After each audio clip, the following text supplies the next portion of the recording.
You guys, welcome back to another episode of the Might Delete Later podcast. I'm in the building. You already know who I am. We got Deshaun here. Haven't seen him in a minute. Hey, guys. How you been? I've been good. Been good. And we have a guest that is back for her second time. Megan? Hello. I'm Megan AnneStasia, and I'm a somatic sexologist here in Sacramento, California. I wanted to ask, I may have asked last time, but what, just for our people that might be hearing you for the first time, what does a sexologist do? Yes. Well, there are a couple different types of sexologists. There's clinical sexologists and somatic sexologists. And I'm a somatic sexologist. And the word somatic just means of the body or body-based. So I work with people in a way that is helping them get in touch with their bodies, and I also do experiential work and hands-on work. A clinical sexologist is going to have extensive training in sexuality, but they are doing more talk-based therapy. Yeah. Okay. When you say hands-on work, that means so you'll have clients that want to say, hey, could you show us? Okay. That's interesting. So That could be a TV show. It could be. it could. Certainly could.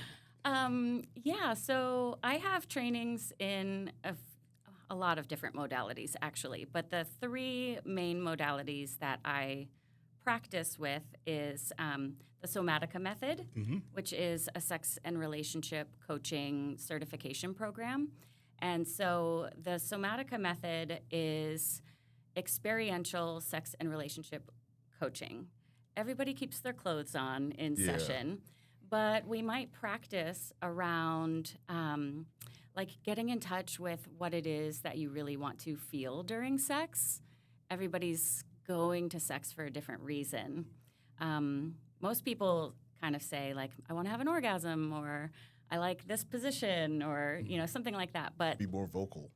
yeah, but really, we're all going to sex to feel something really specific. Yeah. And so part of it is discovering what you want to feel, and then part of the coaching might be like, okay, well, if you want to feel seen or worshipped, like, what would be a pathway to getting that core need met? Or if you want to feel humiliated and degraded, what would seduce you into getting turned on to get that core feeling met? And so when I'm working with clients in the Somatica method, we might actually practice some of the tools around, both emotional and erotic intimacy. So, yes, that's the experiential part. So you're role play to role play. Yeah. Yeah, so if I have a couple that's coming in, I will facilitate the exercises between the couple. And if I have someone that's single coming in, I might do some of the exercises with them. Okay. And then you send them home with homework and how did that work out? Yeah, so they can go deeper into the practices at home, naked. Yes, but so what I found is, a lot of people don't do their homework.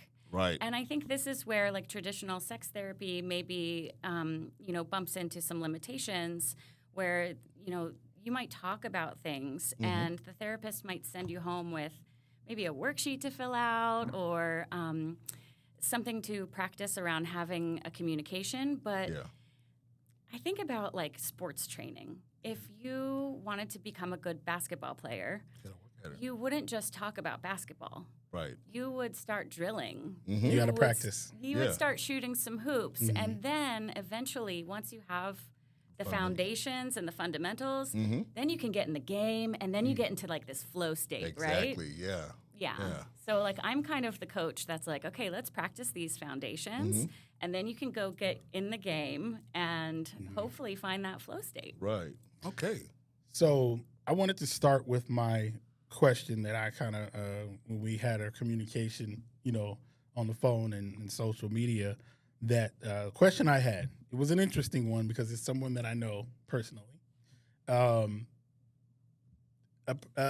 was a female has been with her husband basically her entire life, since she was really young. Yeah. So 20 plus years, and they've now gotten divorced. I want to say the last few years, no intimacy, no sex. Yeah. And so now this person has been with this person forever. Yep. And now coming out of this relationship where she has no experience with basically other lovers. Yeah.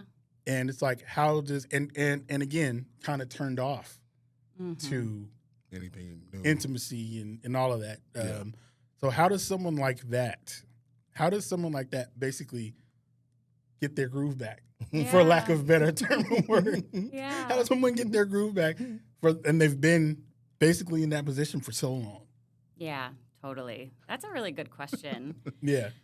I think there are pros and cons to getting together with someone early in like your formative years.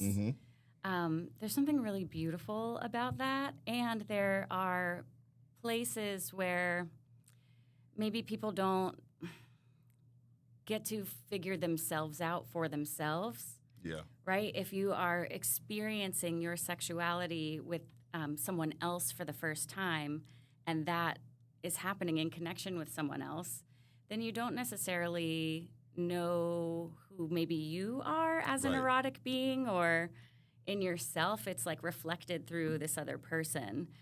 So what I would say, like if I was talking to somebody, who had this thing, I would say, come back to yourself as like come back to your pleasure. Come back to yourself as a sensual being. And that means like really just connecting with sensation. Like what can I do that brings me pleasure today? Whether it's, laying in the warm sun and just really feeling, the sensuality of like feeling the sun on my skin, or, there's sensuality in that. Yeah. Like, it feels good. No, it's just my thoughts. So you're not like 30 minutes of masturbation. Well, we could work up to that.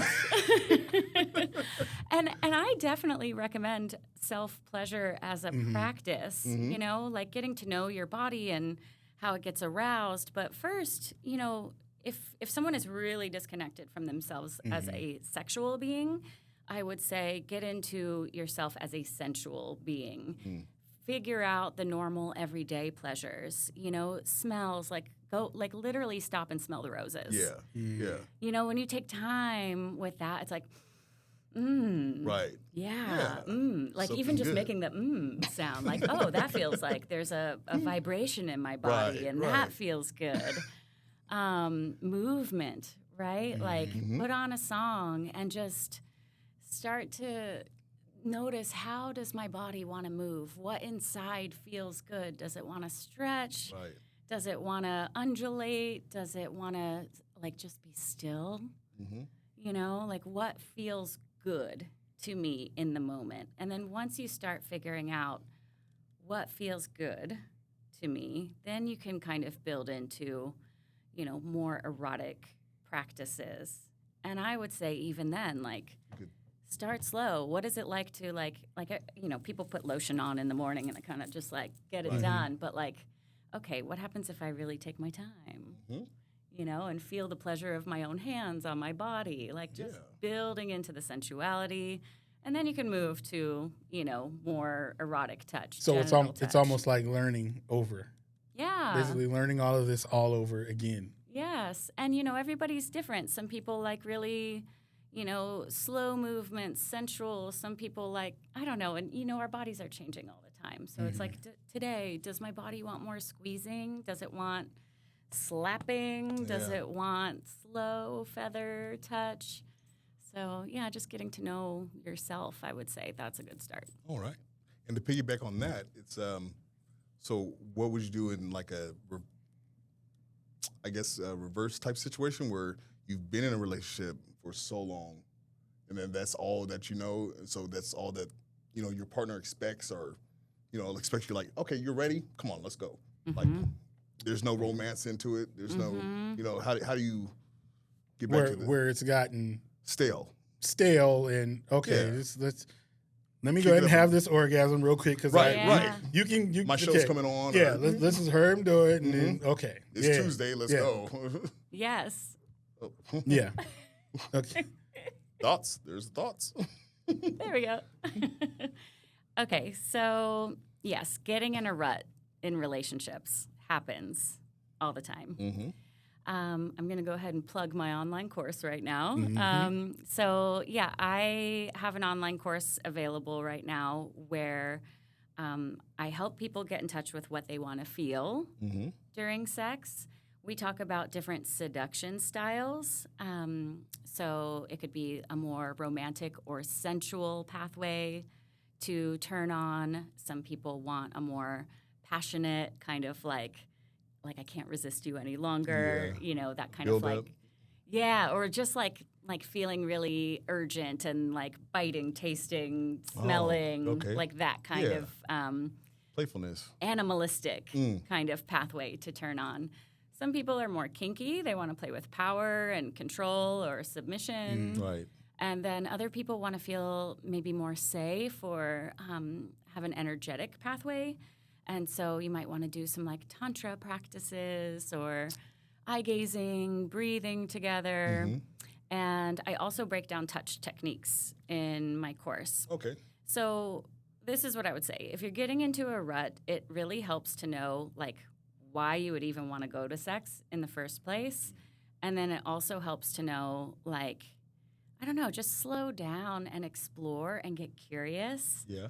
I think sometimes people get really goal-oriented with sex. Like, I'm just going to, Get it you in. know, you go down on me, I go down on you, we get it Same, in and get same off. position, same, all that. Yeah, but, Yeah. you know, taking the time to just, like, be like, okay, maybe I'm going to give you a sensual massage, and I'm going to check in, you Yeah. know? How does this feel? How does this type of touch feel? Do you like it when I spank you?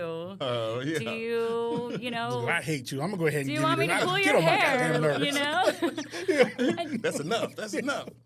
just start playing around. Yeah. Yeah, I think. Trying to maybe explore some other love languages. Yeah. Okay. Exactly. Okay. I think sometimes you know we just get into a little bit of a routine, and Yes. this goes with partnered sex and self pleasure sex, like masturbation. Right. We get into a rut. It's like okay, you know, a couple minutes, we 'Cause get you know off. you know what does it for you. Exactly. The one thing I've noticed about men, Yep. we're fine with that. As long as it's consistent. I like my mashed potatoes a certain way. Yeah. I don't need them changed. I like my steak certain way. You put on pumps that one time. I want you to do it all the time. I better not ever see the bottom of your feet again. That's right. That's right. We get so into routines very quickly. Noted. He's not a foot guy. Get really Yeah. into their routine, Yeah. and they're like, "I'm fine with this." Yeah, Right. So Do that again. have you noticed that, like your male clients, in that situation, do male clients are they the ones that need to learn more about, Love languages. love languages and other things like that? Not necessarily. Mm-hmm. I think everyone is kind of susceptible to getting into a routine. And I think a lot of times we think about male sexuality as a little more simple than female sexuality. And to an extent, that might be true. But also, what I see, and I work with a lot of men, you know, you guys are also human beings with like complex thoughts and feelings, although I do find that a lot of men are not as in touch with the feelings. Right. They don't know how to ask for it. It's like, how do I even name it, right? Okay. Like you guys are from a very young age conditioned to like, you know, dust it off, you're fine, you're good. There's no Yeah. crying. There's no crying in baseball. Suck it up, man up. Right. And so there's a way that, you know, guys get really divorced from their feelings. Yeah. But I find that, you know, once we start working together and there is some access to that vulnerability, it's like you guys actually want to feel something and it's really deep and it's really personal. Yeah. Like You know? hold me sometimes. Yeah. Mm-hmm. Be the big spoon. Right. Mhm. Right. Mhm. And I think, men are so used to having the pressure to perform and escalate that when a man just gets to receive Yeah. and like fully receive, Mm-hmm. Yes. for a man to just be able to fully relax and receive sensual and erotic pleasure, that Very can difficult. it can be really difficult, and it Mhm. can be a process. Well, yeah, because we're used to initiating. Yeah. Yeah. We're used to initiating. Yeah. And so it could be hard to let it in. And once that initiation happens, we're scared to, at that point, talk or say anything that might ruin the moment or Yeah. ruin the scenario. Because you got it built up in your head, and you're like, yeah, this is, but you really want to be like, hey, could you maybe, I don't know, do this a little better or, twist something. You said twist. Twist. So, that's a good point. Communication in sex is like super vulnerable. Yeah. It's super vulnerable. And getting feedback during sex can be giving or getting feedback during sex can feel like vulnerable to say, but also to receive. It could feel like criticism. Right. Or like I'm not doing it well enough, or maybe you don't like me or find me hot or attractive, or so I really recommend talking about sex outside of the bedroom Mm-hmm. and like kind of like debriefing, Yeah. after sex. Hey, what did you like about that? There you go. What Yeah, went well? That's a What great would, idea. What would you like more of next Mhm. time? What didn't land? Right. Did you like it when I did this, or maybe the series of events? Yeah. Like you said, just you give me head, I give you head, and same position, and It's you're called done. oral. It's called oral. Okay, fellatio, cunnilingus. But then he's gonna get us switch that canceled. up, or because then you have those people out there that maybe I don't know, even germaphobes, or they're I'm a germaphobe. so I am. I can't.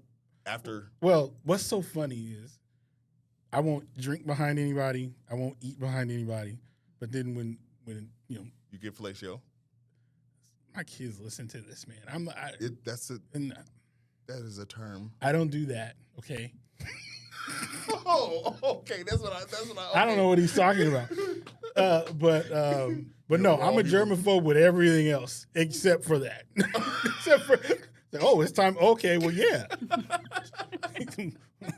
Then that, but I'm a germaphobe in every other aspect. There you go. Don't touch my sock. Don't touch my. No. I had Okay, I had a cousin of mine. He said, "Man, wait till you get a girlfriend, man. You're gonna be using everybody's toothbrush by the time you." But I'm still weird. I don't want. Man. I'm disgusted with, Yeah. with spit, and it's disgusted. Everybody has their preferences. It's a funny thing too. I thought about this a while ago. I was like, when you're sitting there as a male and you're growing up and you're like, oh, I won't do this and I won't do that. You're just really shutting yourself down to the possibilities of any other type of pleasure. Yeah. But at the same time, if you take that same young man to a strip club, his face, you're trying to do everything. Put the dollar where? Come on. It's like, how many? No. I don't want to be number 88 or I don't want to be number 3. Strip clubs are interesting for me. Yeah. They always sound like fun until we get there. She's just like, And then I'm like, I'm bored. Really? They sound so fun when we're saying, let's go to the strip club. And I'm like, yeah, let's go. Then when I get there, I'm like, I love a strip club. I'm just. I I think for me it's they're just doing their job. They don't like you.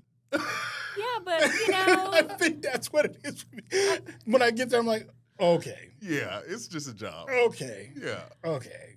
I think that's what it's it is. nice for to me. admire the female form. No, is. that is. It is. But it's just when you're there. Then once you get there, you're like, oh, Right. It's fantasy. Oh, It's fantasy. yeah. So if you go into it thinking that like I'm gonna go play in this fantasy, then it's not Okay. so disappointing. yeah. Yeah. True. But then when you want to take that fantasy home, like, hey. No, that's where the fantasy stays. Yeah. No, I mean, like, hey, well, you wouldn't just go out and get like a stripper pole and like, hey, hey, I got you some lessons and let's see where this goes in 6 weeks. No. Or you could do that. Oh, well. I There's mean, some. Yeah, there's some yeah. people that will say yeah to that, but Like I said, when I get there, I'm like, okay. Yeah. Okay, smack back to reality. Right. What were you thinking? What were you thinking? Yeah. So I haven't gone in years, though. It's been years. Only about $25 and I need change. Yeah, it's been years. It's been years. You have any other things that popped into your head? Questions? No. No? I have a not couple. generally. Go ahead. I have a couple. I know I told you about the trauma one, the question. I have an interesting one, though. I have a really interesting one that I just thought about. I know someone else that this one's really weird. This one's really weird. So I know someone else that this one's a male with their female for, about the same amount of time. They're still with them, with their female for a certain amount of time. The female cheated, right? Female cheated. The male was upset at first, but then what came from it is the male said, I'm kind of get turned on to you cheating. Yeah. Turn into I've gotten turned on to this, and there's a name for that. let's do some more of it. Yeah. There's a name for that. Yeah. There is. Yeah, there is. Mm-hmm. They've gotten turned on to it, and so they kind of now he wants to hear about this stuff. Mm-hmm. Nice. I love it when things work out for people. Yeah. I mean, now So- call me on the That phone sounds while like you're a doing happy it, accident. Yeah, so Yes. but the thing is though, he has gotten more into it. She not so much. Oh, okay. She's not so much. She kind of Shies away from it. well, she's embarrassed though about the cheating. Yeah. Yeah. And he kind of, I'm excited about it now, but she is not. Yeah. Yeah, that makes sense. Yeah. That's a touchy ground to be a cook. Yeah, well, yeah. Yeah, so, we're entering into the realm of taboo and, people cheat for different reasons. Yeah. So, I'd be really curious about what the driving factor was to begin with. And then, I could really see that, there could be some shame around that. And there's also some taboo in him getting excitement and enjoyment and wanting to hear about it. And just kind of talking about those things in general can be really difficult for a lot of people. So to come back to your partner and be like, oh, yeah, this is what we did. Yeah. I didn't like what you did, but I'm kind of turned on. Yeah. Yeah. That's kind of how it is for him. He's like, yeah, I wanted to hear more. I wanted to imagine stuff. So, but again, her, not so much. She's like, I don't want to tell you about any of this stuff. Right. Yeah. 'Cause she's I don't want embarrassed. to. She's embarrassed about it. Yeah. Yeah. It's not a lovely time. That could have ruined her relationship. Yeah. Although it sounds like it's not. No, not at all. Well, I mean, Yeah, if she's not into it, again, that's almost like, okay, you cheated. He's fine with it, and he wants to hear more. Right. But she's like, no. See, at that point too, do you actively find, say if she was okay with it, do you actively find someone, or you wouldn't necessarily want to go back to that person because that's not a good feeling for the relationship? Like, you cheat on me with that guy? It's hard. I don't think that anybody should do anything, right? People are just out living their lives. And, I can't even really give advice on something because it's when people come into my office, it's for a specific reason. But what I would be curious about is what's behind the cheating, what's driving the cheating. For some people, it's because they're not getting an emotional need met. For some people, it's, I'm not getting a sexual need met. For other people, it might be that they are turned on by secrecy or turned on by feeling like they're getting away with something. Oh, okay. Or turned on by the taboo of that dynamic.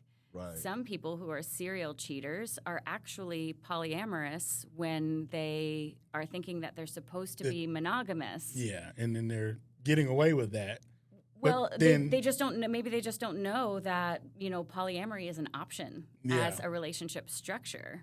They're thinking I have to be committed to one person, but that's actually going against their whole nature. Yeah. And so they find themselves cheating in every relationship that they're in. You know, that's not the case. Not all cheaters are polyamorous, but you know, people go outside of the relationship for different reasons. What's his name? Who's that? The singer. Neo? Yes. Yes. Yeah, Neo has 3 girlfriends. No, I think it's 4 or 5 now. Oh. They had a whole documentary on Hulu about it. Yeah. Yeah. I'll have to see that. Yeah, I think he has like 4 or 5 girlfriends And now. They're all okay with it. They all live in the same house, and they're fine with it. They're okay with it. It works out for them. And so, do the girlfriends? Do they get to have their own relationships also, or is it more know. like I a don't think harem they do. sister-wife situation? I don't think they You do. know what? I think they all have to be with him. I think they all have to be with him. then- I So believe that would be that's more what, of a polygamous situation Yeah. than a polyamorous yeah. Right. dynamic. True. Like my girlfriend has a girlfriend, but I don't. Yeah, and I think the situation that I'm just talking about with the guy and the female, to me, it seems to me the female hates his guts, and the fact that he likes it Makes it even worse. that's why she's turned off to it now, because he likes it. She's like, I did this because I don't want the mess. I don't like you, and the fact that you like this, I don't want you to get enjoyment out of this. Oh, That's what it seems like to me. That seems like it's on the way to Splitsville. Yeah, that's what it seems like to me. yeah. That now all of a sudden she's like, no, I don't want to share 'cause that. She's gonna from that point look at him as perverse. Just Well, she's just like, you get enjoyment out of it. I don't want you to have any enjoyment. exactly. Oh. So, Like you know, screw what you like. it's Screw what you it's, like. it's a weird thing, but it seems to me. See, and I thought this was a happily ever after situation. not this one. No, because again, she doesn't want to participate in that. Yeah. And there's no doesn't way to want- get somebody on board with that. I mean, Yeah, there's no way to get yeah. someone on board with that if they don't want to participate in Right. that. So, There's not. yeah. So that was just a weird situation Sounds like to this me. one's headed for. Yeah. Yeah. It was just a breakup. weird situation. definitely. Yeah. I'm like, wow, okay. People are gonna do what people are gonna do. Yeah. You know.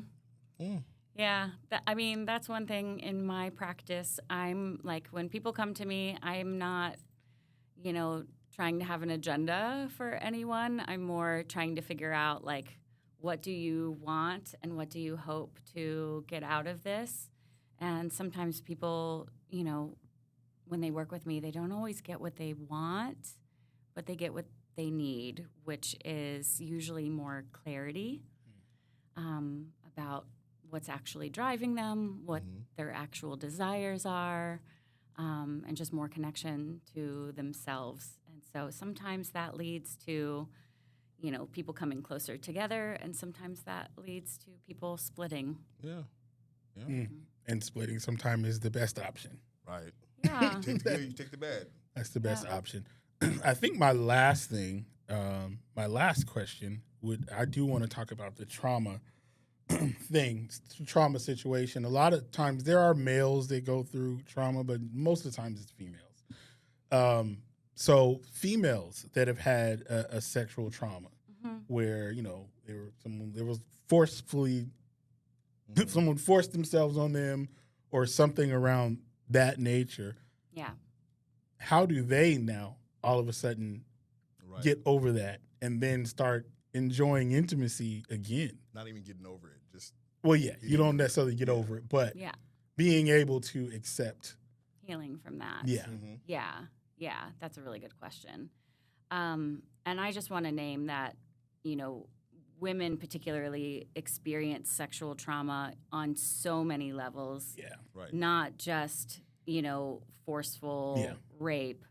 Sometimes it's coercion, like a non-consensual situation the lines can be so blurry, right? Like if you're getting coerced, that's not consent. Right. Getting catcalled on the street, getting called a bitch when you don't smile at someone, getting groped or grabbed on the bus or the subway or in a club. Like, I don't know any woman who hasn't experienced at least one of at those. least one of these multiple times in their life. Yeah. So, I'm biased here, but I really love brain spotting therapy for this. This is a modality that I do that I use in my practice. It's a trauma therapy technique. So I really recommend trauma therapy, and specifically not talk therapy for trauma, because when we're doing talk therapy, we're using this the prefrontal cortex of the brain that is the part of the brain that's responsible for thinking, higher reason, creativity, and trauma is actually stored in the deeper emotional or survival parts of the brain. And so you can't talk your way out of a nervous system response. And especially when a shock trauma happens, like a rape, your nervous system then you might be bracing, you might be, feeling unsafe in the day-to-day, you might end up with PTSD symptoms. In the bedroom, it can manifest in a lot of different ways. And so getting specific targeted support around that can be really, really helpful. And just coming back into safety in the body. A lot of women will dissociate during sex after traumatic events. And so for partners of women, it can be really helpful to notice what dissociation looks like. Right? Kind of like an unresponsiveness or a feeling of like, hey, where did you go? And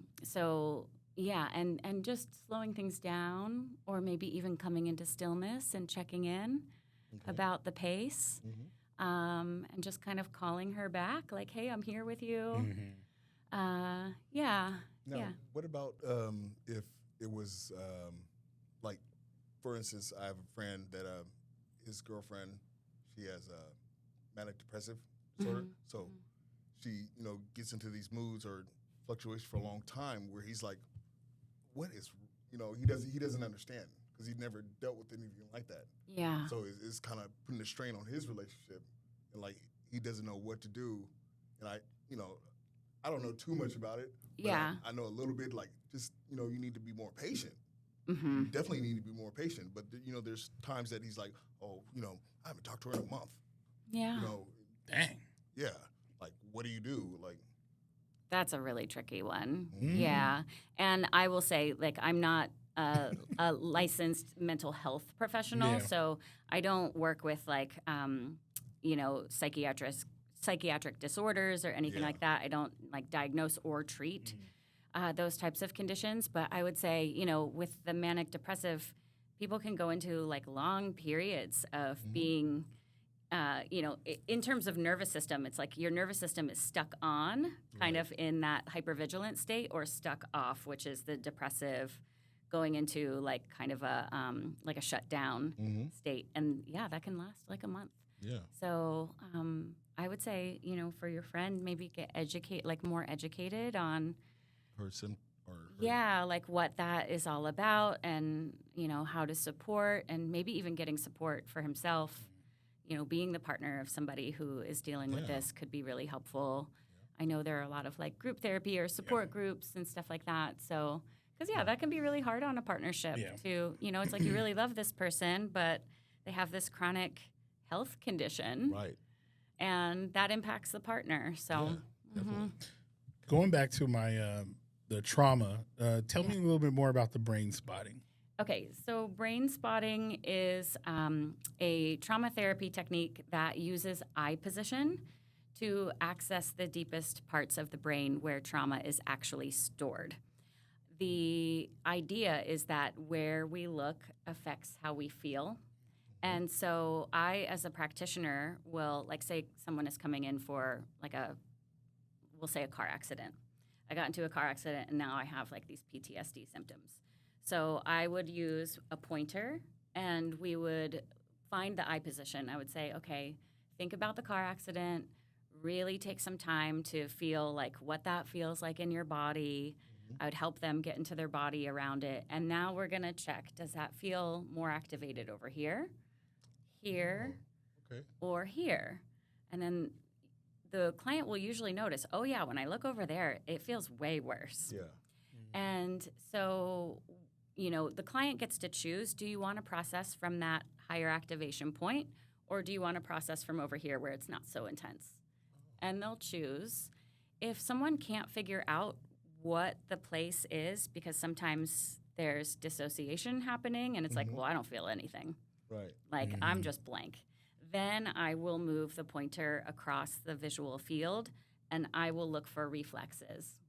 Sometimes it's like the pupils will dilate. They'll have a little or a breath, or I'll notice tension. And so I'll just stop there and I'll say, okay, does this feel like a good place to process? Yeah, okay. And then the client's job is just to mindfully process whatever comes up. Sometimes memories come up. Sometimes emotions bubble up. Sometimes people have like a body-based reaction, like sweating or shaking, or tears will start coming. Okay. And what happens is after you get to feel all of these things, they're emotions. Yeah, then it's like you move it through. Yeah. And then you don't think back on that car accident and get so hijacked around the memory. Right. Your nervous system doesn't go into that PTSD mode. It can just go, oh, okay, there's a thing that happened, and I moved through it, and it's okay. Kind of like your eat, pray, love. Yeah, well, so if you look at animals in the wild, right, like the cheetah is chasing, its prey, and the prey escaped. Afterwards, they will shake. There will be a period of shaking. And then they'll be fine. Like, animals don't have PTSD like we do. Right. We'll, like, compartmentalize and shove it down and just go into survival mode. Like, okay, that happened, but I got to, pick myself up by the bootstraps and get back to work. Yeah. Yeah. And then we have nightmares and, anxiety and depression. And then that starts to affect your outside life. Exactly. But when we get to move through it, when we touch into the feeling and express it, then you're able to get over it. It's not stuck inside. Right. I'm going to end on actually 2 more questions. Yeah. I think I said one more, but as we were talking, something else came up. As a sexologist, what you see from people and things, okay, this is this is that. How does that affect your personal life as a sexologist when people come into your life and you see certain behaviors and you see things like, okay, how does that affect your relationships with people? Knowing everything that you know. That's a good question. With all of your training. Oh, my goodness. Lord have mercy. With all of your training, how does that affect your relationships? Yeah. I would say for the most part, it enhances my relationships. Okay. It's really an honor to sit with people in their most vulnerable, stuff and expression. And I just feel really honored to do that. Sometimes there are, especially with working with trauma, sometimes there are things that I'm like, ooh, that really impacted me. Yeah. Right. And then I'll get some supervision around that. So I have a team of support. Okay. I have a lot of therapists that I work with. I have supervisors that I work with in various modalities. So if there is a place where I'm feeling maybe stuck with a client or challenged by a client or just deeply touched by a client, that usually means that there is something in me that hasn't been fully healed yet. If I get really into the emotion with them, and I'm like, oh wow, I got lost in it with you for a minute there, then I'll go do my own therapy around that because it's usually something that's I'm still working through. Okay. And here's the thing: I think we put therapists and coaches and even like people that are well known, like speakers or celebrities or whatever. We put them on a pedestal, or experts. Like, oh, you are the expert. Even think about going to the doctor. Oh, well, you're the expert. Like, I'm just a person. Working through my own stuff. But you've done the research all the time. Yeah. And so I think that's the beauty in the modality that I practice in Somatica specifically, is that I get to be my full human self in the room. And especially with singles, like single men that are practicing around dating, I'll really bring myself into the picture, my own, I might share my own core erotic theme with my client, because it's normalizing to be like, oh, okay, you like some taboo stuff too. Right. And now I don't have to feel so embarrassed to share what turns me on. And it brings you from here down to here, like, okay, you're a normal person. I can really talk to you. And Yes. You'll know what I'm feeling. Exactly. And So yeah. It does it do the same for same-sex relationships? Yeah. Yeah. Okay. Yeah, I do a lot of normalizing. I do a lot of de-shamifying, a lot of celebrating of like whatever it is that you want to feel. Okay. Let's celebrate it and see if you can get it met in your life in a safe and consensual way. Yeah. What are your top 2 things for people to read to help them become better lovers? Ooh, that's a good question. I'll have to think about that. Okay, well, there's one coming to mind. It's called Coming Together by Celeste and Danielle. Coming together. Coming Together. Very clever. Celeste. Witty. It is. It's a double entendre. Yeah. So Celeste Hirschman and Danielle Harrell are the founders of the Somatica method, which is one of the modalities that I practice. And they wrote a book called Coming Together. Okay. And what it's about is about the core desires or the core erotic themes. And that's a really great book because it also, if you know what your core desires or core erotic theme is, it also gives you a glimpse into what your core survival strategies are. So it'll give you a glimpse into like how you navigate relationships in times of stress. Oh. What are the coping strategies that you do in relationship? And these are kind of interwoven together. And so the process of learning about that gets pretty deep. Yeah. And it's really helpful in relationship because not only can it improve your love life, but it can also just improve how you get along. Yeah. Yeah. So I really recommend that book. There is a book, I'm like seeing the book. It's like a 101 book. I can't think of the name of it right now. So I'm so sorry. I'm like somebody's listening right now. They're like major brain fart. But it's more technique oriented. It's more it's like a Kama Sutra? No? No, it's not. It's just like everybody's read that one. It's like a something. It's like a sex for dummies, like 101. But and I don't. That might be what it's called. I can't remember. I'm gonna have to. Do you remember the author? No. No. And I can see. Okay. I can literally see the cover of the Is it book, yellow? but I can't. No, Okay. it's not. So it's not But I sexual. can't remember. But it's more like techniques. Techniques. So Okay. the coming together is going to be more like how you get turned on psychologically. Right. And the other one that I'm thinking of that I can't remember the name of techniques. is actual like sexual techniques. Oh, okay. But one thing I want to say before we go is I want to offer the audience members a free gift. I'll give you the link to put in the show notes. Okay. I have I've recorded a guided visualization to help you get in touch with your core erotic theme. Whoa. And so I would love to offer that to all the viewers because There it is. when I found out about the core erotic theme, I'm like, everybody has to know this. Why isn't this being taught in college, in premarital counseling? Right. A lot of relationships that become sexless, it's because you're not getting your core erotic theme met. Oh. And so some people think, I have a low libido. No, you're just not getting seduced in the way that you need to. Or, I have erectile dysfunction. No, it comes back online when you're having the kind of sex that you really want to be having. Okay. So I think everybody needs to know this. That's why I'm giving it away for free. All right. And that goes for like positions and other things like that.